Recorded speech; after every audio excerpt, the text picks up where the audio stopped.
എല്ലാവർക്കും ഞങ്ങളുടെ യൂട്യൂബ് ചാനലിലേക്ക് സ്വാഗതം. ഇന്ന് നമ്മളിവിടെ ഉണ്ടാക്കാൻ പോകുന്നത് നല്ല നാടൻ പരിപ്പുവടയാണ്. ഇതിനാദ്യമായിട്ട് നമുക്ക് ആവശ്യമായ പരിപ്പ് എടുക്കാം. ഈ പരിപ്പ് നമുക്ക് ഒരു 15-20 മിനിറ്റ് കുതിർത്ത് വെക്കണം വെള്ളത്തിൽ. നന്നായിട്ട് ഞാനിത് ആദ്യം കഴുകിയതിന് ശേഷമാണ് വെള്ളത്തിൽ കുതിർക്കാൻ വെക്കുന്നത്. ഇതിനു വേണ്ടി ഇൻഗ്രീഡിയൻസ് ഇനി എന്തൊക്കെയാണെന്ന് നമുക്ക് നോക്കാം. ഞാനൊരു 2 പച്ചമുളക് എടുത്തിട്ടുണ്ട്, പിന്നെ ഒരു സവാളയാണ്, പിന്നെ ഒരു ചെറിയ കഷ്ണം ഇഞ്ചി. ഇപ്പോൾ നമ്മളുടെ കുതിർക്കാൻ വെച്ച പരിപ്പ് ഏകദേശം കുതിർന്നിട്ടുണ്ട്. ഇനി നമുക്കിത് ഇച്ചിരി ഉപ്പും മുളക് പൊടിയും ഉപയോഗിച്ച് നമുക്ക് അരച്ചെടുക്കണം. ഞാനിപ്പോൾ ഒരു സ്വല്പം ഉപ്പ് ചേർക്കുന്നുണ്ട്, പിന്നെ ഒരു 1/2 ടീസ്പൂൺ മുളക് പൊടിയാണ് ചേർക്കുന്നത്, പിന്നെ ഒരു ചെറിയ കഷ്ണം ഇഞ്ചി. ഇതെല്ലാം കൂടെ ചേർത്ത് ചെറുതായിട്ടൊന്ന് അരയ്ക്കാം.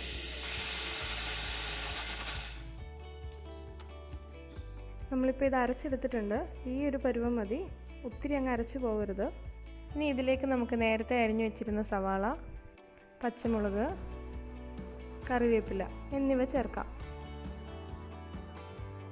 ഇനി ഇത് നമുക്ക് നല്ലപോലെ മിക്സ് ചെയ്തെടുക്കാം.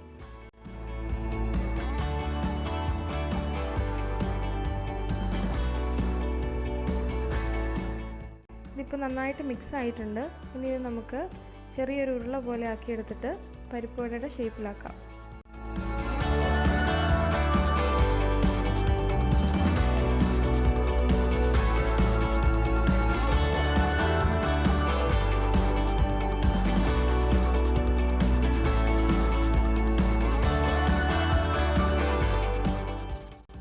ഇനി നമുക്കിത് വറുക്കാൻ വേണ്ടിയിട്ടുള്ള പാൻ ചൂടാക്കാം.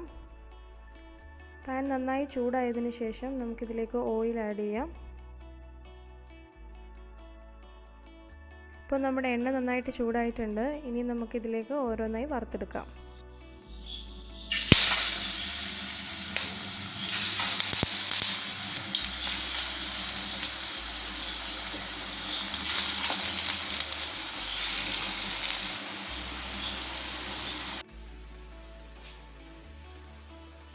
ഇപ്പോൾ നമ്മുടെ പരിപ്പുവട ഒരു വശം ഏകദേശം നന്നായിട്ട് ഫ്രൈ ആയിട്ടുണ്ട്. ഇനി നമുക്ക് അപ്പുറത്തെ വശത്തേക്ക് മറിച്ചിടാം. തീ സിമ്മിൽ മാത്രമാണ് ഇടേണ്ടത്, ഇത് അല്ലെങ്കിൽ ഉൾവശം വേവില്ല.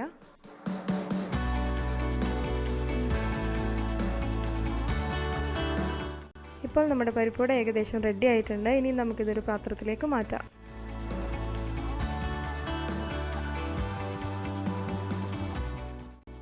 ഇത് കുറച്ച് ടിഷ്യൂ പേപ്പറിലേക്ക് ഇടുകയാണെന്നുണ്ടെങ്കിൽ ഇതിൻ്റെ എണ്ണമയമൊക്കെ പോയി കിട്ടും.